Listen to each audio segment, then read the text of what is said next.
Muy bien, empezamos nuestra secuencia El Poder en tus Manos.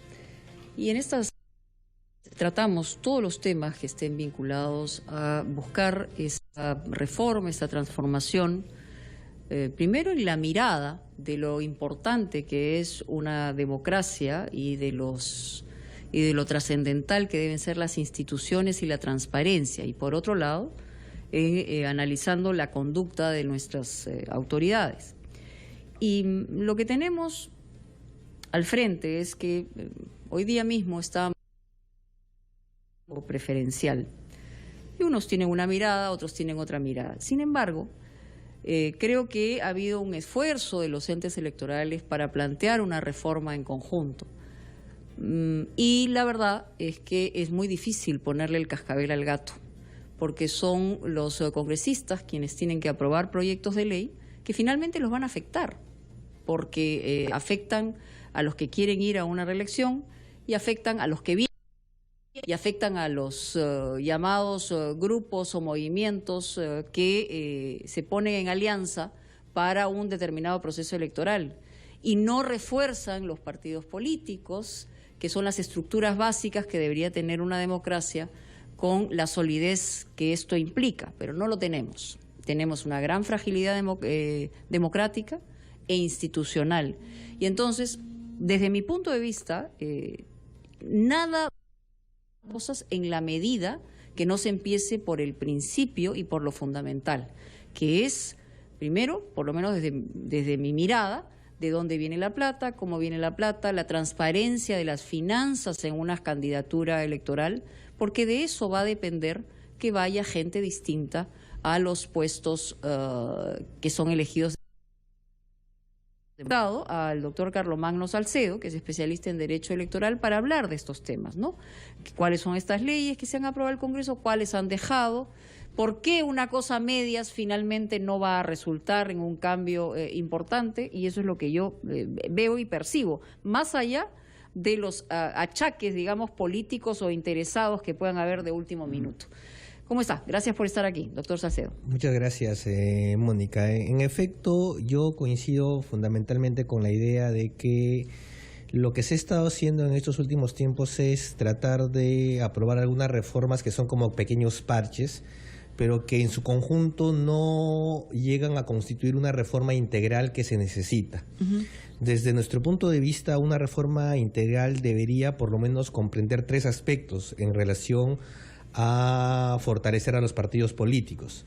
En primer lugar, atacar la cuestión de la forma como se designan a los candidatos, que son las normas de la democracia interna, donde no se ha avanzado nada. A esto ciertamente está vinculado la discusión sobre el voto preferencial.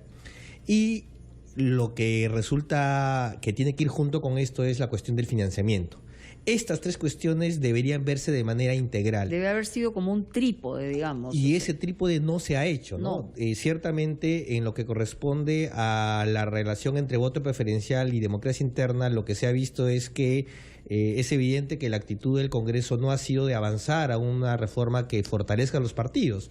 Por el contrario, lo poco que se ha aprobado al respecto, como elevar el porcentaje de invitados del 20 al 25%, no va en la dirección de fortalecer a los partidos. No, al contrario. ¿No? Al contrario. Sí. Y por otro lado, en lo que respecta al financiamiento, si bien es cierto, se ha aprobado una reforma que implica algunos pequeños avances, creo que no cambian la lógica fundamental de cómo funciona el sistema de financiamiento en el Perú.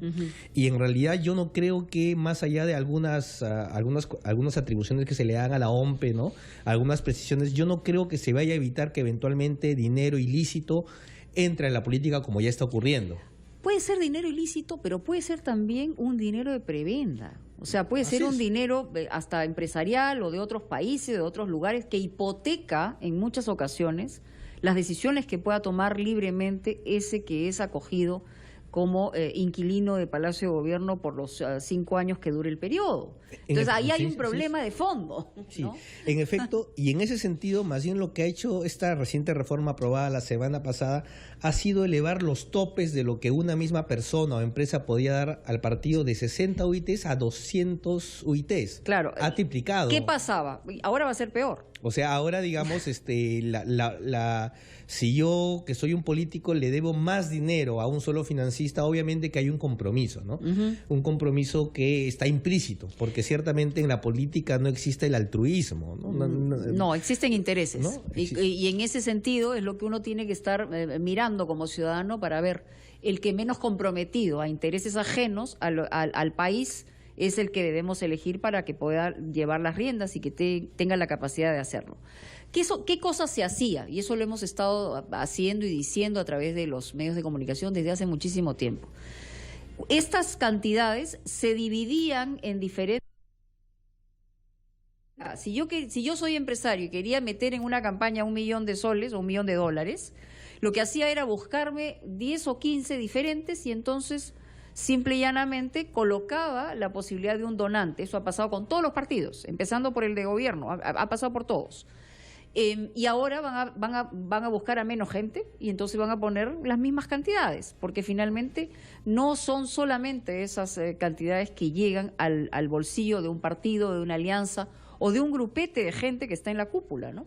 Sí, en efecto. En realidad, la propuesta que nosotros tenemos y que ciertamente este Congreso ya no está en condiciones de aprobar, tendría que ser una reforma que debería verla un próximo Parlamento y además empezando su periodo legislativo, no al final, ¿no? O sea, no al final como para ver las cosas, hacerlas mal hechas. Desde mi punto de vista, debería avanzarse a un esquema en que se priorice el financiamiento público sobre el privado. ¿Esto qué implica? El financiamiento público comprende dos dimensiones. Uno es el financiamiento a los partidos para su vida orgánica, para su mantenimiento. Claro. Esto formalmente existe en la ley, ¿no? Pero nunca se ha hecho efectivo. Y por ejemplo, con las reformas que se ha hecho, aunque dicen de que han aprobado el financiamiento público, no han derogado la única disposición que existe en la ley que impedía en la práctica que esto se haga efectivo, que es una disposición que condicionaba otorgar dinero a los partidos a las posibilidades del erario nacional. Y siempre claro, falta, ¿no? Claro. Entonces, si un próximo gobierno no quiere cumplir, va a seguir teniendo la misma excusa. Y el otro financiamiento que es quizás el más importante es el financiamiento de las campañas electorales. Y el esquema que se está probando en varios países con éxito, como en Chile, México, es pasar a un esquema en que sea el Estado el que se haga cargo de financiar las campañas electorales, no dándole plata a los partidos necesariamente, sino asumiendo lo que también existe en chiquito en la ley, que es la franja electoral, pero como que sea una mega franja electoral, como que el Estado compre, digamos, los espacios de radio, televisión, prensa, y los distribuya de manera equitativa entre todos los competidores electorales y que los partidos no puedan, por su cuenta, contratar directamente. Si nosotros priorizamos una lógica de financiamiento público, lo que empezamos a hacer es acortar los vínculos entre el poder económico, legal o ilegal, y la política. Así es. Y es una manera de ir avanzando a una lógica en la que el político, en efecto, no tenga que estar hipotecado a ningún tipo de poder económico. Bueno, vamos a ver qué es lo que piensa la gente sobre, digamos, estos temas, lo que se ha aprobado, lo que se ha dejado de aprobar, que a mí me parece más importante lo que se ha dejado de aprobar que lo aprobado, ¿no? Y sustancialmente las reglas de juego van a ser exactamente o más o menos las mismas de las que hemos venido, digamos, padeciendo en las últimas décadas. En esta que yo sigo creyendo es una democracia todavía que no tiene la solidez necesaria como para afrontar con esos mecanismos una campaña electoral. Vamos a hacer una pausa y ya regresamos. Estamos conversando con el doctor Carlomagno Salcedo, especialista en Derecho Electoral. Se nos vienen ya las elecciones, falta muy poco, en abril. Se supone que antes del 12 de diciembre el presidente tiene que convocar elecciones, según la ley, y así esperamos que sea. Y a partir de eso ya la campaña está ahí, está aquícito nomás. Ya volvemos.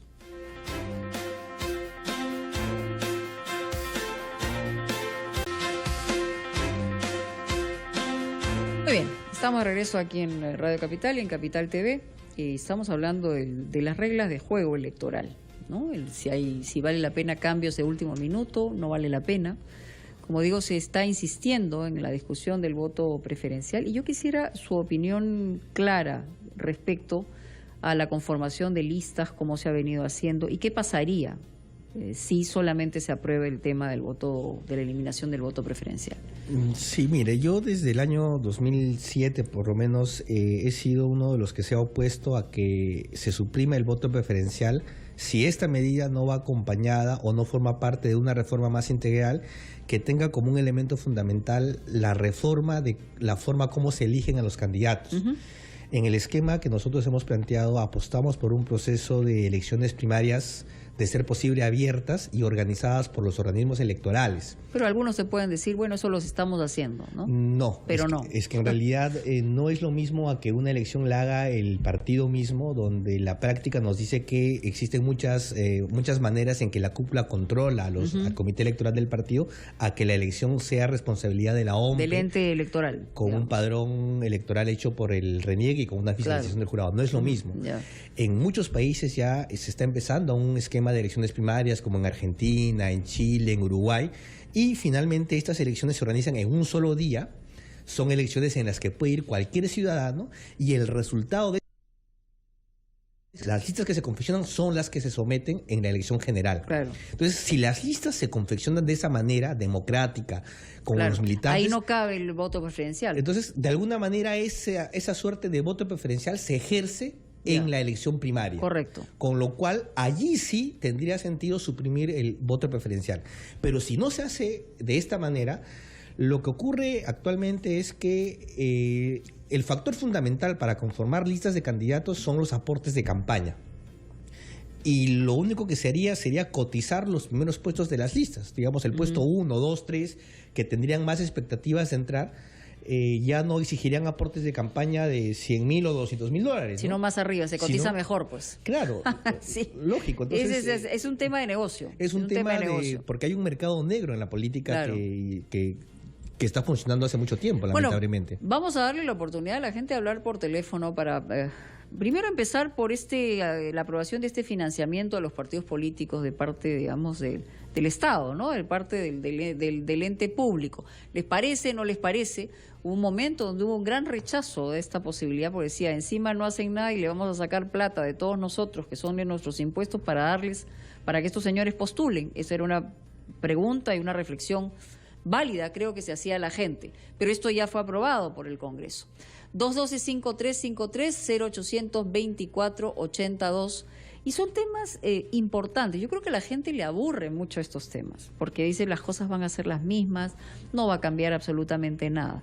Pero sí que ha habido cambios en otros lugares y esto ha reforzado, o sea, un cambio integral y una mirada integral de la importancia de estas modificaciones han cambiado la posibilidad, por lo menos, de que la base tenga una solidez mayor para poder elegir mejor, ¿no? En efecto, ahora lo otro que también hay que decir, por cierto, es que obviamente no todo depende de la ley. La ley genera un contexto que puede ser más favorable o desfavorable, pero también mucho va a depender de los propios actores políticos, ¿no? Y es en esa dimensión donde no se están habiendo muchos cambios, ¿no? Y por el contrario, en los partidos nuevos, digamos, son partidos totalmente desinstitucionalizados, que es un caudillo y un conjunto de personas alrededor, y los partidos más tradicionales más bien cada vez se asemejan más a los partidos nuevos. Sí, claro. En lugar de fortalecerse... Es que si no desaparecen, porque la gente mira. Hola, buenas tardes. Muy buenas tardes, señorita Mónica. ¿Cómo está? ¿Con quién hablo, señor? Aquí José de Miraflores. José, lo escuchamos. Díganos. Bueno, mire usted, por lo que están tratando ustedes con respecto al el aspecto exacto, cómo están al financiamiento de los partidos políticos. A mí me parece que es inmoral verdaderamente que el Estado tenga que subvencionar a los partidos políticos. Los partidos políticos han tenido sus medios siempre y si pueden controlarse para ver los fondos de dónde provienen, está bien, pero que el Estado, que viene a ser el dinero de los contribuyentes, tenga que sobornar o otorgar dineros a los partidos, no me parece correcto. Ok, señor, muchas gracias. El otro punto es el voto preferencial. El voto preferencial también parece que es bueno.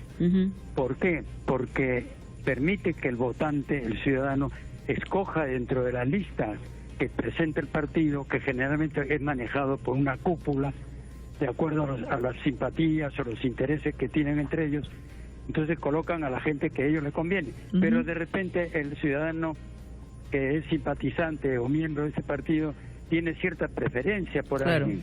Entonces es conveniente, es lógico y es moral que se le otorgue a ese ciudadano la oportunidad de votar por alguien que no está entre los primeros que propone la lista. Ciertamente, yo creo que tiene lógica su reflexión. En estas condiciones tiene lógica la reflexión del señor. Sí, yo lo pondría así, es como que, digamos, hay una enfermedad que requiere 3 medicamentos para curarse esa enfermedad. Y si solo le das un medicamento, la persona no va a sanar y puede hasta empeorar.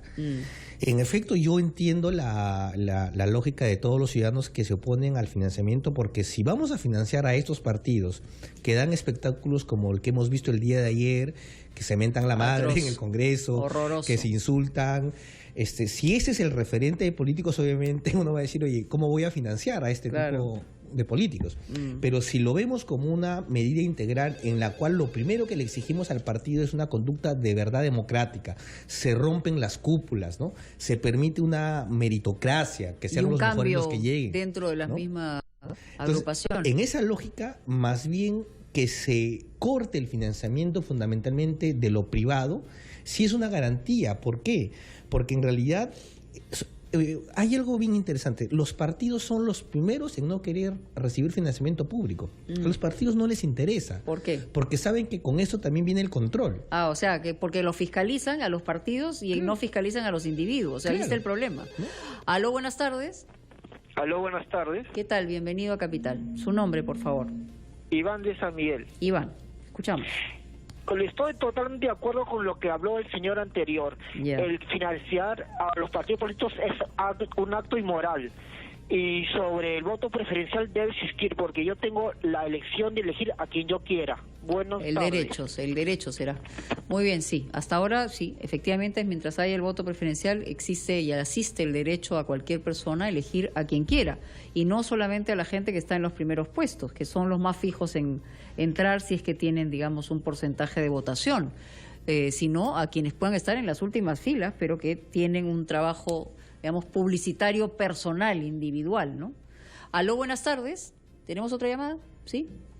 212-5353-0824-82. A ver, Jimmy. Aló. Aló, buenas tardes, Mónica. ¿Qué tal? ¿Con quién hablamos? Sí, adelante. Me parece que a mí realmente no me gustaría dar mi plata para la campaña de... Bueno, que el Estado le financie a los partidos, ¿no? Ya. Bueno, habría otra manera de financiar, yo creo. ¿Cómo? Digamos, más tiempo en los canales de televisión. No darle plata. Imagínate que tú le das 100.000 soles y ¿cómo controlas esos 100.000 soles que tú le has dado al partido político? Es mejor darle más espacio en los canales de televisión, o sea, no darle directamente el dinero, ¿no? Ese es uno. Dos, en lo que es el voto preferencial, yo sí estoy de acuerdo con el voto preferencial. Tanto en primarias, ¿no? Como dice el panelista, y también en la elección principal, ¿no? Porque imagínate que en primarias mi candidato es el número 10, ¿no? Y cuando yo quiero ir a votar, voy a tener que votar. Van a votar, ¿cuánto van a tener que votar para que pueda salir ese candidato? Ok, gracias por su reflexión. Vamos a ir a este comentario, pero antes vamos con la siguiente llamada. Hola, buenas tardes. Mónica. Sí, ¿qué tal? Bienvenida. ¿Aló? Sí, hola, bienvenida. ¿Aló? Mónica. Sí, te escucho. Buenas, hola, ahí te paso, un gusto de verte. Gracias. Cuéntanos. Los políticos deben de financiarse con la plata de su propio bolsillo. Ya. Okay. No pueden estar respondiendo a intereses de terceros. Ok, bueno, eso es la ideal, no responder a intereses de terceros, pero su propio bolsillo hacen recolección de plata, porque si tienen posibilidades de salir, ahí apuestan en una bolsa común. A ver, sí, Carlos Magno. Dos comentarios. Sobre el anterior radio oyente, en efecto lo que hemos propuesto es que sobre todo el financiamiento de las campañas electorales, que es lo más caro, ¿no? Debería correr desde nuestro punto de vista no dándoles plata a los partidos, sino entregándoles espacios en radio, televisión, que es el esquema, porque obviamente entregarles plata, ¿no? Además, luego vienen los problemas del control, mientras que el otro simplemente se les asigna y se acabó, y con eso se tienen que conformar. Respecto ahora de la otra cuestión del financiamiento privado, lo que la gente debe entender es que en términos reales, para los partidos es un negocio las campañas electorales, porque justamente aprovechan las campañas para recibir plata de todos lados, y muchas veces se quedan con gran parte de esos aportes, bueno, que en lugar de que vayan a la campaña... ¿Y se quedan quién? No los partidos, ¿no? Se quedan las cúpulas. Hacen caja, claro. O sea, y ojalá que fuera para revertir en el partido para los socios del partido, si no se quedan para la cúpula. Justamente uno de los grandes, de los problemas que afectan a quienes han sido principales autoridades es ese. Financiamientos que nunca llegaron a la campaña y que se quedaron en el camino. Tenemos varios ejemplos. Entonces, eso es peor, ¿no? Y lo otro es la hipoteca, o sea, políticos que salen elegidos con financiamiento de un poder económico determinado, cuando ellos gobiernen van a estar condicionados en sus decisiones. Y a la larga eso va a ser mucho más costoso para todos. Ciertamente, es verdad. Bueno, yo creo que con ese comentario nos quedamos porque nos ha ganado el tiempo. Yo le agradezco mucho la presencia del doctor Carlomagno Salcedo. Y en fin, en este momento ya difícil que las cosas cambien. La ruleta está dando vueltas y los dados se han echado. De hecho, el cronograma electoral ya empezó el 13 de octubre. El 13 de octubre. Ya estamos en pleno... Y el presidente tiene solo hasta el 12 de diciembre, creo, ¿no? Sí. Hasta el 12 de diciembre para convocar, 12 o 14 de diciembre. Claro, para formalizar un proceso electoral que ya está en marcha. Que ya está en marcha, o sea, ya estamos en campaña. Así es. Bueno, muchas gracias. Pausa y regresamos.